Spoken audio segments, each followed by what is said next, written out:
Assalamualaikum warahmatullahi wabarakatuh. Perkenalkan, nama saya Niska Alwina dari Prodi PG PAUD Reguler Plus. Di sini saya akan membacakan mengenai faktor-faktor yang mempengaruhi pembelajaran. Proses belajar merupakan proses yang terjadi sepanjang hidup manusia. Proses ini memberikan pengaruh atau hasil dari proses belajar terhadap setiap individu yang kemudian terlibat dalam proses pembelajaran. Pengaruh ini dapat berupa peningkatan atau perbaikan dari berbagai aspek individu tersebut, seperti ilmu pengetahuan, keterampilan, ataupun sikap. Hasil pembelajaran ini kemudian dipengaruhi oleh berbagai faktor yang menentukan apakah hasil yang kemudian didapatkan adalah hasil maksimal atau hasil minimal dari proses belajar tersebut. Bahkan bukan tidak mungkin bahwa seorang individu tidak menghasilkan atau mendapatkan hasil apapun dalam proses belajar yang diikuti. Tak hanya hasil dari proses pembelajaran yang kemudian dipengaruhi oleh berbagai faktor, namun proses belajar itu sendiri juga dipengaruhi oleh faktor-faktor tertentu yang kemudian kembali berimbas terhadap hasil atau pengaruh yang ditimbulkan faktor tersebut. Secara global, faktor yang mempengaruhi siswa terbagi menjadi 3 macam, yaitu 1. Faktor internal siswa, faktor eksternal siswa, dan faktor pendekatan belajar. 1. Faktor internal. Faktor internal merupakan faktor yang berasal dari dalam diri siswa, meliputi aspek faktor fisiologis dan faktor psikologis.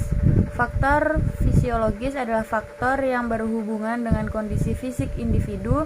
Kondisi fisik yang bugar cenderung membuat hasil belajar siswa menjadi lebih baik bila dibandingkan dengan siswa yang memiliki kondisi fisik yang kurang sehat.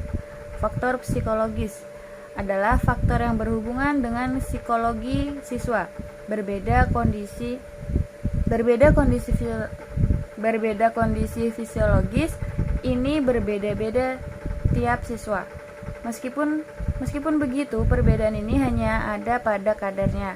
Adapun beberapa faktor fisiologis yang umum ialah kecerdasan siswa, motivasi, minat, perhatian, sikap, bakat, dan daya nalar. 2. Faktor eksternal. Faktor ini sendiri faktor yang berasal dari luar diri siswa, yang mana mirip dengan faktor internal. Faktor ini terbagi menjadi 2, yaitu faktor lingkungan sosial dan faktor lingkungan non-sosial. Faktor lingkungan sosial ialah faktor lingkungan di mana kemudian siswa mengalami sosialisasi dengan individu atau masyarakat lainnya, seperti lingkungan masyarakat, lingkungan keluarga, dan lingkungan sekolah. Faktor lingkungan non-sosial ialah faktor lingkungan di mana siswa hidup dan mempengaruhi siswa tersebut, yang tentunya bersifat non-sosial atau non-kemasyarakatan. Contohnya adalah lingkungan alam seperti udara yang segar, suhu yang pas, atau dengan kata lain, tidak terlalu panas ataupun terlalu dingin, sinar matahari yang tidak terlalu menyilaukan. Selain itu, ada pula sarana dan prasarana penunjang belajar siswa. Yang ketiga, ada faktor pendekatan belajar. Faktor pendekatan ini berkaitan dengan pendekatan yang digunakan baik siswa ataupun guru dalam melakukan proses belajar agar hasil belajar yang diperoleh dapat semaksimal mungkin.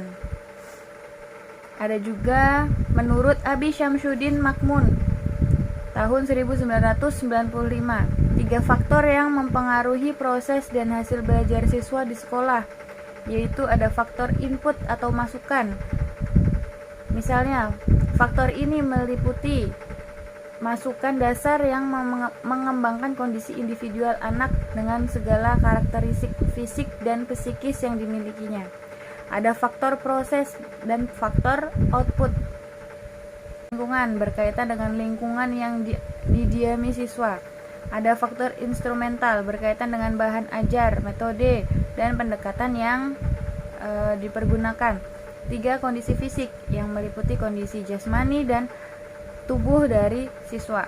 Kondisi mental meliputi kondisi psikis dan kondisi fisiologi siswa. Faktor yang mempengaruhi proses dan hasil belajar, ada faktor lingkungan sosial masyarakat, sosial keluarga, dan sosial sekolah. Lingkungan non-sosial lingkungan alamiah, dan faktor materi pelajaran. Sekian dari saya, kurang lebihnya minta maaf yang sebesar-besarnya. Wassalamualaikum warahmatullahi wabarakatuh.